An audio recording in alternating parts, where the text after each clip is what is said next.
Une voiture de police anonyme, pas de signe distinctif, pas de gyrophare. Le conducteur est pressé, mais doit rester discret. Xavier, tu peux voir avec Hervé où en est le vol, s'il est toujours prévu? Sa spécialité, la surveillance et la filature. Il est agent secret. À tout à l'heure. Ça change tous les jours, tous les instants. On va à Roissy dans 2 heures, on peut être à Lille ou être revenu ici parce que l'avion a été annulé, parce que la cible n'a pas pris son avion. Enfin, c'est assez changeant en fait. Ah, c'est imprévisible. C'est totalement imprévisible. La cible, comme dit le policier, c'est l'homme qu'il doit prendre en chasse aujourd'hui. Une filature pour le compte de collègues de services étrangers. Ceux-ci viennent d'envoyer une alerte. Un suspect qu'il surveille depuis plusieurs mois a pris l'avion ce matin, destination Paris.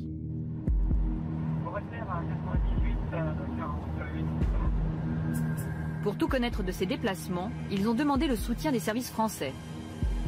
Nous, sur ce type de dossier, on a quand même peu de connaissances du dossier. Là, pour l'instant, on n'a qu'une tenue vestimentaire très approximative.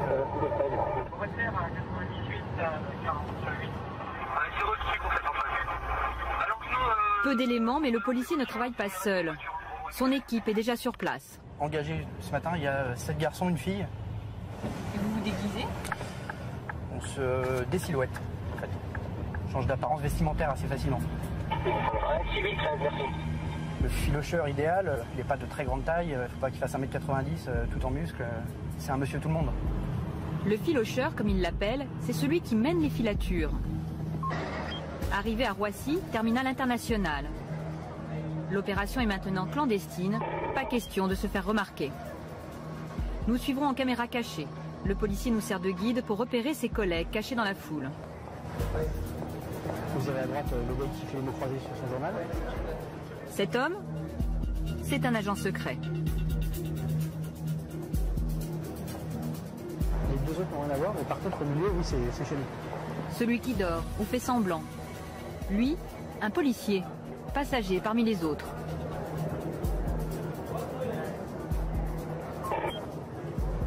Enfin, ce couple d'amoureux qui boit un café tranquillement.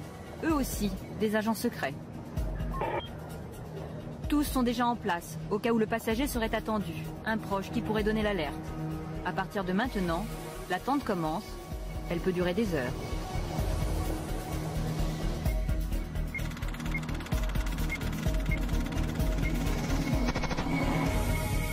Bienvenue dans un monde très discret.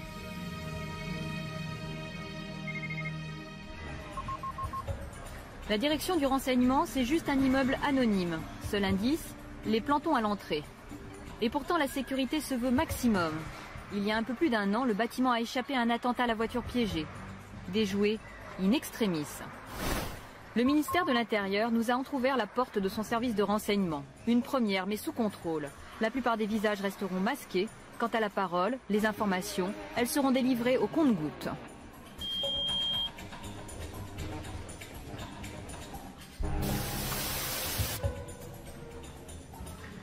Le sésame, c'est ce badge. Sans lui, aucune porte ne s'ouvre. Et il y en a beaucoup. Pas question qu'ils nous perdent de vue. Tout le monde ici est pisté. La direction de la surveillance du territoire, les renseignements généraux n'existent plus. Tous sont regroupés maintenant dans un même service baptisé la DCRI, la Direction centrale du renseignement intérieur. Voilà, hein, donc vous avez là certains dossiers qui ont fait vivre la DST et puis maintenant la DCRI. Voilà. C'est quel type de dossier? Ce sont des dossiers sur les grosses affaires du contre-terrorisme. Hein, voilà. Notre guide est le responsable de la lutte antiterroriste. Ça c'est pareil, mais ça ce sont les dossiers actuels. C'est pas très rempli quand même. Non, vous voyez, parce que le reste est là. Car tous les soirs, le bureau doit rester vide. Donc tous les soirs, ce que vous voyez sous mon bureau rentre dans cette armoire. C'est quoi, c'est une règle? Comment ça? Ah mais bien sûr c'est une règle, c'est vrai pour tout le monde. Est-ce que chacun sait ce que fait l'autre? Non. Non, non. C'est moyen pour l'ambiance, non? Ah, pas du tout, non. Pourquoi? Au contraire. Il y a des machines à café? Il y a des machines à café, par-ci, par-là. Oui, oui, on en trouve. Mais les gens se parlent. Hein. Mais ils n'ont pas besoin d'évoquer les affaires qu'ils traitent. Des affaires si confidentielles que même les proches sont tenus à l'écart. Et quand leurs questions sont trop indiscrètes, à chacun sa technique pour les déjouer.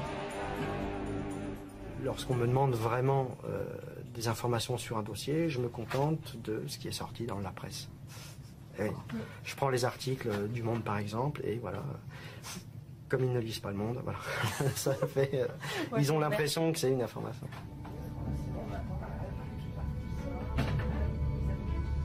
À 2 pas du bureau du grand patron, nous sommes au cœur du système. Les ordres partent d'ici. Même les écrans des ordinateurs sont classés secret défense. Interdiction de les filmer. Ils sont des contacts directs avec les autres services de renseignement français, étrangers, mais aussi avec l'Élysée et Matignon. C'est là où arrive tout le courrier, tous les messages, que ce soit des informations, que ce soit des demandes d'informations. Tout arrive ici, tout est redistribué d'ici, avec des gens qui sont spécialement recrutés pour ça, parce qu'ils ont une bonne connaissance de la direction, ils ont une bonne connaissance du travail, ils savent percuter très rapidement, et surtout, ils savent à qui ils doivent envoyer les informations pour qu'elles soient analysées le plus rapidement possible et à qui ça va servir.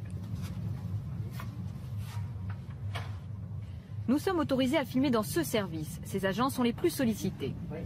Tu as des nouvelles Ici, les policiers s'occupent d'une branche islamiste la plus virulente contre la France. Tu peux essayer de les appeler pour voir ce que ça donne? Tu me tiens au courant? Ouais, je tiens au courant. Merci. Nous, notre mission, c'est de déjouer un attentat avant qu'il soit commis. Démanteler un groupe, neutraliser d'une manière ou d'une autre des individus qui seraient prêts à fomenter un attentat. Donc on ne peut strictement rien laisser au hasard. C'est impossible. Des menaces contre la France, il en reçoit une dizaine par jour. Dans sa main, l'une d'elles.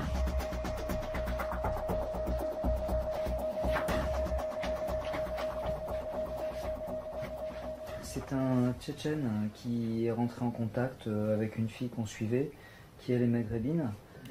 Bon, ouais, ça soit Tchétchénie, c'est pas mal. Et il veut, qu'est-ce qu'il a dit? Qu'il voudrait également gagner Le du chef temps, de la division antiterroriste évalue le danger et les moyens à déployer. Bon, allez, on va essayer de voir un peu de quoi il en retourne. Hein. On peut penser qu'en tout, il va y avoir une cinquantaine de personnes qui vont travailler dessus. Une cinquantaine de personnes parce qu'il y a l'aspect analyse, recherche de renseignements. Et puis, si on met une surveillance physique, là, tout de suite, les effectifs vont monter de façon conséquente. Il faut que très vite, on localise cet individu, qui sont les contacts de ce jeune, que ce soit en France ou dans les pays qui mènent à cette terre de djihad. Tout connaître de ceux qu'ils appellent leurs cibles. Nous allons entrevoir de quelle façon.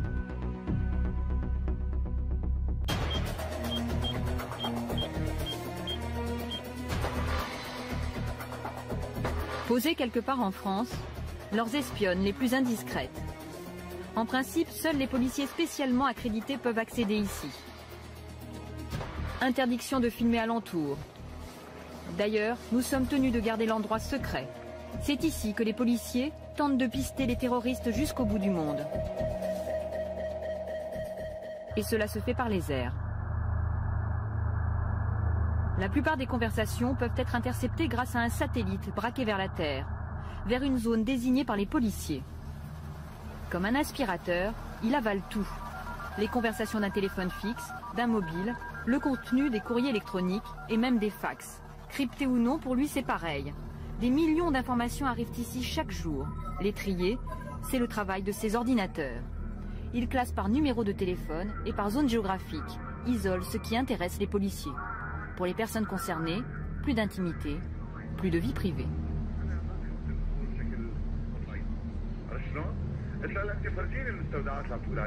Ces agents ne s'occupent que des écoutes téléphoniques dans les pays du Maghreb et du Proche-Orient. Alors ici, on traite plusieurs centaines de milliers de communications par jour. Il y a effectivement une masse d'informations qui est énorme, mais nous ne sommes intéressés que par une partie infini-décimale, car nous avons une approche qui est très ciblée sur ce flux qui est effectivement très conséquent. Toutes les conversations sont traduites, disséquées, analysées, de la plus sensible à la plus anodine. Disputes de famille,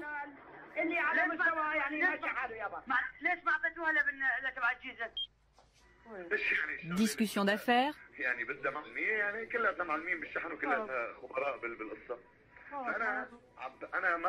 et parfois des propos plus intimes encore.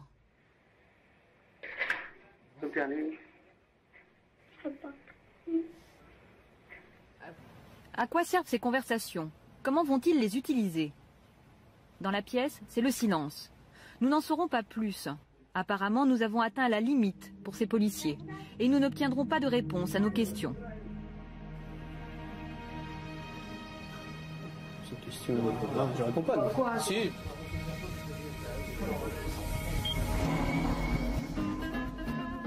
Récolter toutes ces informations, aussi intimes soient-elles, c'est stratégique, selon le service de renseignement.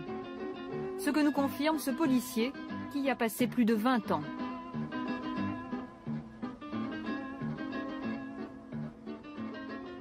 Lorsqu'une personne est, j'allais dire, fait l'objet d'une enquête, elle a plus de vie privée, parce que sa vie privée se confond avec sa vie de délinquant. Donc, si vous voulez, lorsqu'elle a donné des rendez-vous avec des complices, c'est plus sa vie privée. Lorsqu'elle demande à quelqu'un de lui apporter du matériel, s'il n'est pas prudent au téléphone, de lui dire tu vas m'acheter du nitrate, tu vas m'acheter des montres pour des systèmes de mise à feu, c'est plus sa vie privée, ça. Si vous voulez, c'est sa vie d'homme qui est engagé dans une activité terroriste. Et ça, pour vous, ça lui justifie le fait de ramasser autant de renseignements aussi privés, aussi divers? Mais si vous voulez, quand vous faites une écoute téléphonique, vous ne pouvez pas demander à la personne, lorsqu'elle appelle, de dire bon, ça c'est ma vie privée, hein, j'ai rendez-vous, je vais chercher mes enfants à la crèche, ça c'est ma vie privée, et en même temps faire la différence en disant bon, maintenant j'ai rendez-vous avec 2 complices pour préparer un attentat. Tout se mélange, et donc il y a des parties qui ne présentent aucun intérêt. C'est pas pression? Mais quelle pression de dire qu'il a sa famille? Non, qu'il a aucun. Une maîtresse? Une maîtresse, vous savez, les gens maintenant, on en rigole. On en rigole d'avoir une maîtresse. Et pourtant, ces informations privées sont utilisées. Beaucoup enrichissent le fichier antiterroriste. Il s'appelle Christina. À l'intérieur, près de 3 millions de noms. Des personnes soupçonnées d'atteinte à la sécurité de l'État en France et à l'étranger, mais aussi leurs proches et leurs relations. Christina est née il y a 1 an de la fusion de 2 bases de données, celle des renseignements généraux et de la DST. Comme ses prédécesseurs, ce fichier ne peut être contrôlé qu'après une procédure spéciale. C'est quelque chose qui est totalement légal, déclaré, ça voit le jour. Alors évidemment, tout ce qui est à l'intérieur, ce sont des informations classifiées, donc évidemment c'est la raison pour laquelle il est destiné à l'usage exclusif de la DCRI. Au bout d'un moment, ce fichier devient une grande mémoire commune. Donc évidemment, on ne les intègre pas au regard ni de leur nationalité, ni de leur religion, ni de quoi que ce soit, mais par contre au regard des individus qui sont impliqués dans des activités terroristes ou qui sont susceptibles de l'être. Donc là, on va démarrer une enquête. La première chose qu'on va faire, c'est qu'on va regarder si cette personne est connue de nos fichiers, soit lui, soit des gens de son entourage. Nous avons obtenu une démonstration de ses capacités. L'analyste entre le nom d'un homme présenté comme un islamiste radical. La machine cherche parmi des millions de données. Elle fait ses recoupements et finalement trouve. Sa fiche apparaît, à l'intérieur des éléments très précis sur sa vie privée et professionnelle. Je sais où il habite, je connais son environnement familial, hein, qui a priori est stable. Alors, je peux voir par exemple s'il a des frères et sœurs. Son père a cherché du travail dans la sécurité. Je sais que par exemple il a assisté aux commémorations de la déportation du peuple tchétchène, donc le 23 février. Et de là on peut détecter certains profils potentiels pour le djihad, puisqu'on a généralement affaire à des jeunes désocialisés, qui n'ont plus de repères, qui sont à cheval entre 2 cultures, qui n'ont en général connu que la guerre. C'est pas un peu Big Brother tout ça? Non, on travaille sur des gens qui sont des extrémistes, qui sont potentiellement violents. Ce sont des surveillances. Il n'y a rien d'attentatoire. Je veux dire, on n'est pas, il n'y a pas de coercition, il n'y a rien. On s'assure qu'il n'y a pas quelque chose de dangereux. Une surveillance invisible et sans conséquence selon les policiers. Mais une fois dans leur collimateur, ils ne vous lâchent plus.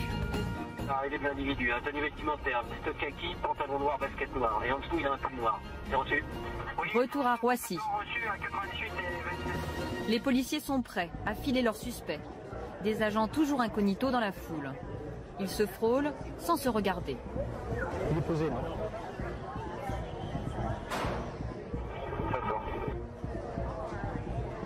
Le voilà. Il n'a pas repéré le policier derrière lui, ni ceux qui s'apprêtent à le prendre en filature. Les policiers ne doivent pas le perdre, sinon aucune chance de le retrouver.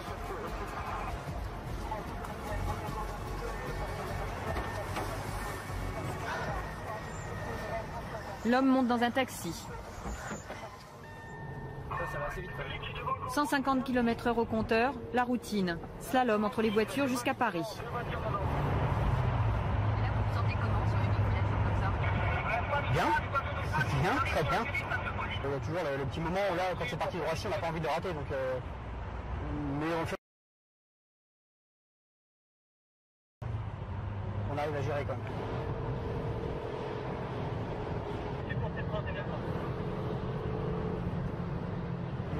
Tu as mis pas sûr, quoi. Ouais, ça rentre sur la Paris, ça rentre sur Paris. Ouais, 30, il vous reste, on est derrière 2 de 52, ça va se poser, ça se pose, ça se Clichy, au niveau du café brasserie Vepler. Le client descend, le client descend. 720, vidéo effectuée. Ouais, c'est pris. Ça veut dire qu'ils ont fait une image du client. Ouais.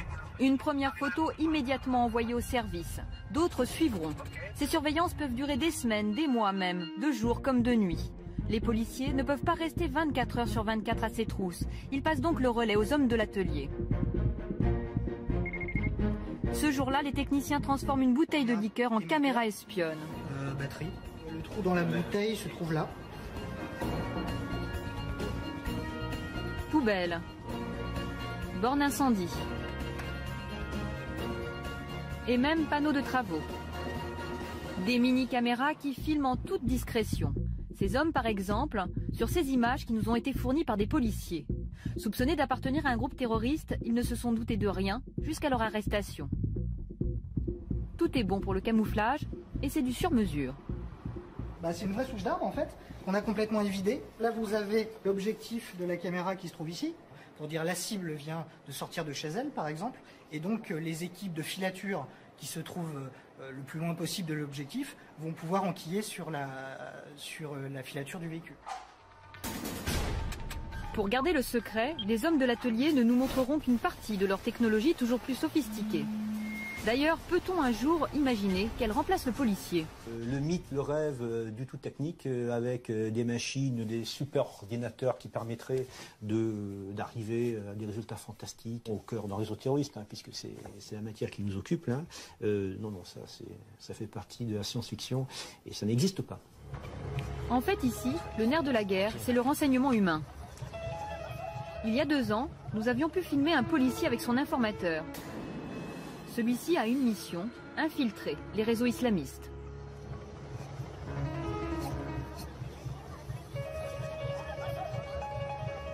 Ils doivent en être assez près, concrètement, pour pouvoir avoir des accès et être en ceci intéressants pour notre service, mais ils doivent en être assez éloignés au plan de la psychologie ou de la philosophie pour pouvoir dire non, ceci n'est pas mon islam.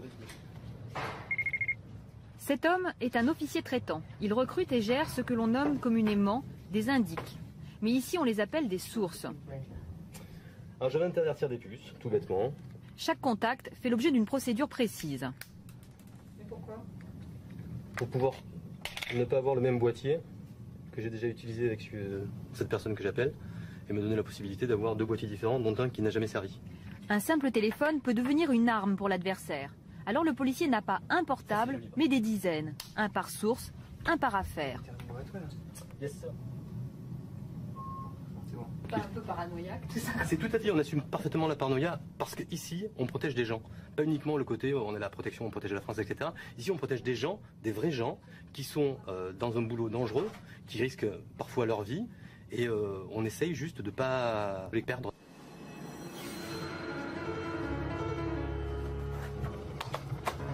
Nous allons l'accompagner jusqu'à son rendez-vous secret. Le temps de l'interroger sur le profil et les motivations de ces mystérieux informateurs.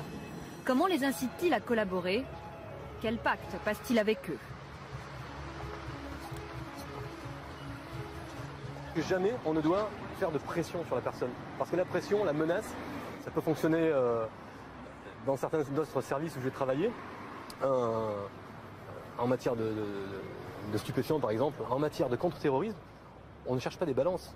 Ce sont des gens qui ont vraiment une idée, qui ont vraiment le sentiment de travailler avec nous, pas pour nous. Ce policier ne pratiquerait donc aucune pression sur ses sources. Des propos impossibles à vérifier.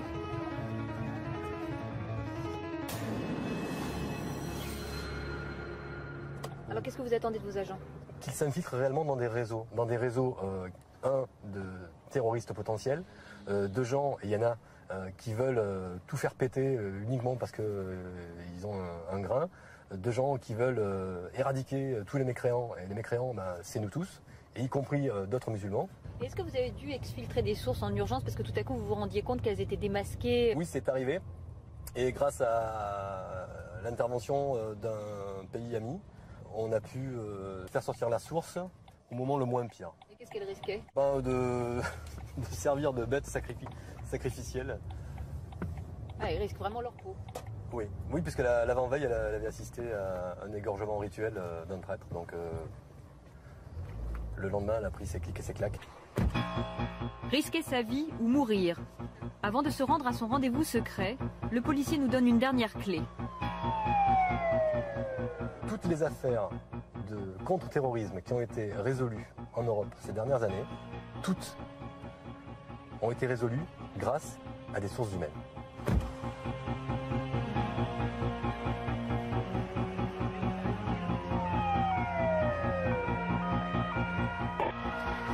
Une cellule islamiste, le groupe salafiste pour la prédication et le combat.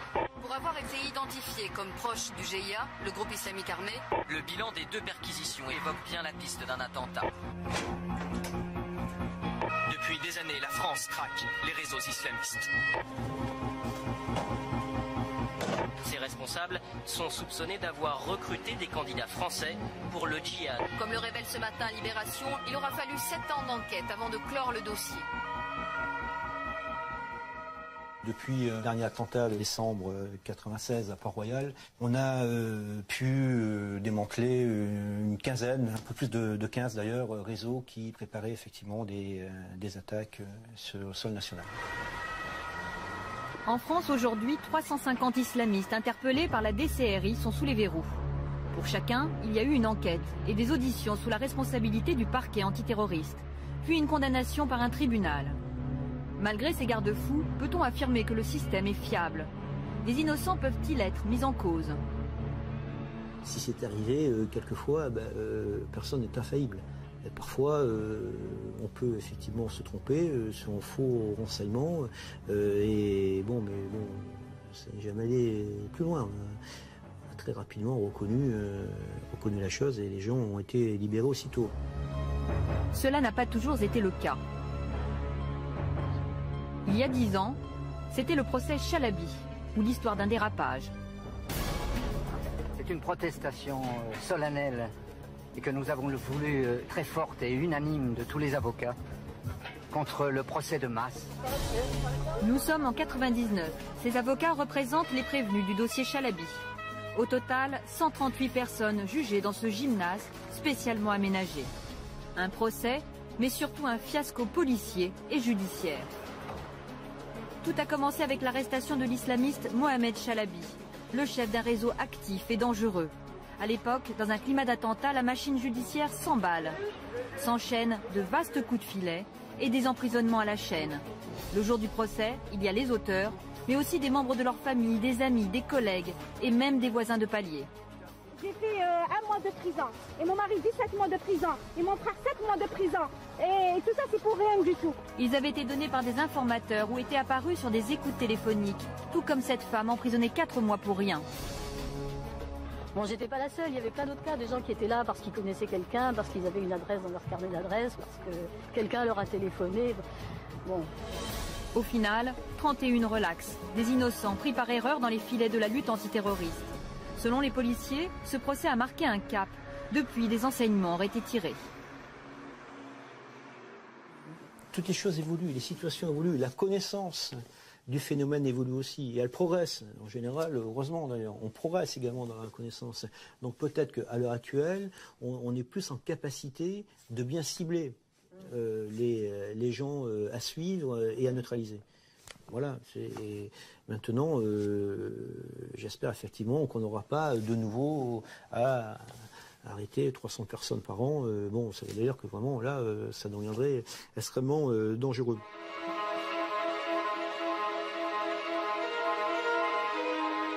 La DCRI est aujourd'hui présentée comme un service de renseignement spécialisé. Selon son patron Bernard Scarsini, sa mission est la protection de l'intégrité de l'État, de ses intérêts. Mais enquête-t-il toujours sur les affaires dites sensibles? Non, mais la vie privée des gens ne m'intéresse plus. Je crois que vous vous méprenez. Il y a eu une évolution de nos missions et tout le reste qui correspondait d'une part à une autre époque, où effectivement il y avait un lien entre le politique et l'aspect renseignement également d'ordre politique, effectivement permettait de laisser diligenter un style d'enquête de ce genre. Aujourd'hui, tout ceci a volé en éclats. L'affichage est clair. La réalité peut être beaucoup plus complexe. Difficile, en effet, d'imaginer qu'un pouvoir politique n'ait aucun dossier sur les affaires privées de ses adversaires. Bonsoir, monsieur.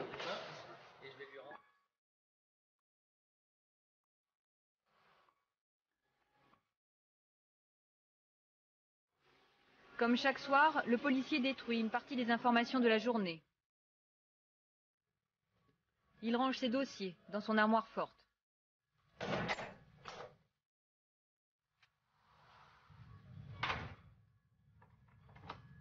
Comme la plupart de ceux que nous avons suivis durant le tournage, c'était la première fois qu'une caméra entrait dans son quotidien discret. Pas un quotidien à la James Bond, mais plutôt un monde de fourmis laborieuses, où la moindre victoire, le moindre échec, sont de toutes les façons voués à rester dans l'ombre. Ce document a été tourné en 2010. Aujourd'hui, la DCRI s'appelle la DGSI. Alain Juillet, bonsoir. Bonsoir. Alors, vous avez été directeur du renseignement à la DGSE, les services de renseignement extérieurs. Aujourd'hui, vous êtes président du club des directeurs de sécurité des entreprises. Alors, l'actualité vient de nous rappeler la difficulté des services de renseignement. Le suspect en cause dans cette tentative d'attentat était fiché, mais son arrestation relève du hasard. Alors, est-ce que l'on peut dire aujourd'hui que Sid Ahmed Glam est passé à travers les mailles du filet ? Non, on ne peut pas dire ça puisqu'il était identifié. Il était identifié, il avait été convoqué plusieurs fois, contrôlé plusieurs fois. Le problème que ce genre d'individu pose, c'est que quand ils ont un comportement, je dirais, normal pendant un certain temps, on ne va pas mobiliser sur lui des moyens importants puisqu'il a un comportement à peu près normal. Et il a été convoqué mais pas empêché de nuire. Oui, c'est ça, mais parce qu'à l'époque, il semblait assez calme. Ça semblait être un djihadiste calme, si vous voulez. Et en réalité, pas du tout. C'était probablement, c'est ce qu'on peut appeler plutôt un agent dormant, c'est-à-dire quelqu'un qui trompait son monde en se préparant à quelque chose. Est-ce que ça veut dire que les services de renseignement se sont trompés justement sur sa capacité de nuire ? Ils n'ont probablement pas identifié totalement le niveau de dangerosité qu'il avait. Mais vous savez, c'est pas facile. Quand vous êtes avec des gens qui sont issus du grand banditisme ou qui sont issus des banlieues, des leaders de banlieue, c'est assez facile parce qu'ils sont très démonstratifs dans leur comportement. Quand vous êtes sur des intellectuels, c'est pas du tout la même chose, c'est beaucoup plus compliqué. Nous, on l'a connu avec Action Directe, avec les Brigades Rouges, on l'a connu de chaque fois qu'il y avait des intellectuels au milieu. C'est beaucoup plus difficile à gérer parce que ces gens-là sont intelligents et sont capables de dissimuler beaucoup plus que d'autres. Alors Alain Juillet, une nouvelle loi sur le renseignement est en discussion en ce moment. Si elle est votée, elle permettra de pratiquer des écoutes plus intrusives qu'auparavant. Par exemple, poser des micros dans une voiture, dans un appartement, sans l'aval d'un juge. Alors est-ce que vous pensez que ces nouvelles mesures vont améliorer la lutte antiterroriste ? Je crois qu'il n'y a aucun doute là-dessus, si vous voulez. Alors on peut parler bien sûr de cette loi en disant qu'elle est restrictive de certaines libertés, qu'il y a peut-être certaines parties qui ne sont pas tout à fait bien écrites, mais sur le fond, il faut dire la vérité, c'est une nécessité absolue. Il faut que nos concitoyens comprennent que nous sommes dans une espèce de guerre, une guerre qui ne peut pas, on ne veut pas donner le nom de guerre, mais c'est une réalité dans laquelle nous avons des gens qui sont là pour déstabiliser, pour faire peur, pour déstabiliser le pays, pour retourner les gens et les convaincre que le califat et donc l'islamisme salafiste est la solution la meilleure. Et à partir de ce moment-là, il faut qu'on puisse employer les moyens nécessaires pour les identifier et les mettre hors d'état de nuire. Parce que s'opposer aujourd'hui en disant moi je ne veux pas, bon, par exemple, je ne veux pas qu'on mette des micros, là. Ok. Et quand il y a un attentat, qui prend la responsabilité? Ceux qui sont opposés maintenant? Alors que nous savons, nous, que si on peut placer par exemple un micro sur quelqu'un qui est identifié, parce qu'il y a des règles, on ne se fait pas comme ça, quelqu'un qui est identifié comme dangereux, ben on va peut-être pouvoir détecter avant la chose. On ne peut pas toujours reposer sur un hasard comme celui qui vient de se passer, où le gars se tire une balle dans la jambe, parce que ça c'est un coup de chance. Sinon, l'attentat, il aurait eu lieu. Hein. Alors justement, pour revenir à cet attentat évité, là, concernant le profil du suspect de Sid Ahmed Glam, on sait ce soir que c'était un bon étudiant de 2011 à 2013 dans une école informatique parisienne, que depuis il avait arrêté ses études, qu'il avait donc été convoqué à 2 reprises à la DGSI. Est-ce que son profil vous surprend ? Non, parce que si vous voulez, dans les mouvements terroristes, c'est-à-dire tous les mouvements terroristes, il n'y a pas que celui-là. Dans tous les mouvements terroristes, vous avez toujours 2 types de gens. Vous avez des intellectuels. Quand je dis des intellectuels, ceux qui ont fait des études supérieures, qui peuvent aussi occuper des fonctions de cadre dans des entreprises, hein, et qui, eux, vont mener le combat terroriste avec une autre pratique, c'est-à-dire en essayant de mieux s'intégrer dans la société pour la détruire. Alors que quand vous prenez, je dirais, les fantassins du terrorisme, et c'est pas du tout péjoratif, mais ceux qui vont être en dessous, eux, ils ont des comportements beaucoup plus simplistes, ils sont manipulés, ils font ça dans un cadre d'une manipulation, alors que les intellectuels, ils font ça dans le cadre d'une conviction. Ce n'est pas du tout pareil, et c'est beaucoup plus difficile à gérer. Selon vous, ces intellectuels, il en existe beaucoup en France ? Je pense, alors, il y en a un certain nombre. Il y en a un certain nombre qui sont plus ou moins identifiés. Combien ? Je n'ai pas les chiffres, hein, je ne peux pas vous dire parce que c'est compliqué, mais ce qui est certain, c'est que ces intellectuels qui existent hein, et qui sont capables, sur le Coran, par exemple, de vous répondre certainement beaucoup mieux que le font la plupart des terroristes dont on a pu parler jusqu'à maintenant. Mais ces intellectuels, c'est aussi des gens qui, pour certains, ont été faire le djihad, ont été identifiés au djihad comme des combattants formidables, parce qu'il y en a, et qui ensuite ont été conditionnés pour revenir comme agents dormants, avec l'autorisation de se comporter comme un occidental, c'est-à-dire sans barbe, sans djellaba, sans aller à la mosquée, en buvant de l'alcool, jusqu'au moment où ils reçoivent l'ordre d'attaquer. Ils passent à l'action. Alors selon vous, Alain Juillet, quel est le danger que redoutent le plus les services de renseignement aujourd'hui ? Je crois que les services de renseignement, leur travail, c'est de faire du renseignement, si vous voulez. Donc, ce qu'ils redoutent le plus, c'est de ne pas avoir les moyens suffisants pour pouvoir le faire. Infiltrer un réseau djihadiste ou le surveiller, si vous voulez, contrôler tous ceux qu'on a identifiés, que le ministre de l'Intérieur ou le Premier ministre ont décrit, ou donné en chiffres. Pour arriver à les surveiller à peu près, il faut des moyens. Mais pas seulement des moyens humains, il faut aussi des moyens techniques. Et c'est ça dont on a besoin.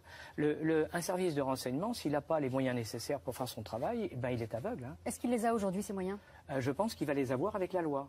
Pour le moment, si jamais cette loi est votée, donc fin juin. Ah oui, il est certain que si cette loi est votée, ils auront les moyens. Avant, ils avaient certains de ces moyens, mais non officiellement ou de manière beaucoup moins claire. Donc c'était pas bon.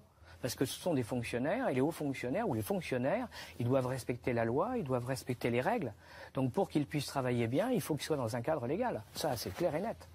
Or, on n'était pas jusqu'à maintenant. La meilleure preuve, c'est que, regardez, dans ce texte, ça n'a rien à voir, et pourtant ça a beaucoup à voir. On commence à dire dans ce texte, par exemple, qu'en aucun cas on doit donner les noms des agents de renseignement. Bon, c'est très important parce que ce que personne ne se rendait compte, c'est que si vous donnez le nom d'un agent, toute sa famille est mise en danger face aux terroristes. Merci beaucoup. Merci Alain Juillet. Merci Alain Juillet pour ces explications. Et merci à vous tous de nous avoir accompagnés tout au long de cette émission spéciale. Vous pouvez nous retrouver sur france2.fr pour nous faire partager vos commentaires et vos réflexions. Rendez-vous jeudi prochain pour un nouveau numéro d'Envoyé spécial. Et dès samedi, ne ratez pas un rendez-vous exceptionnel à 14h dans Mon Envoyé.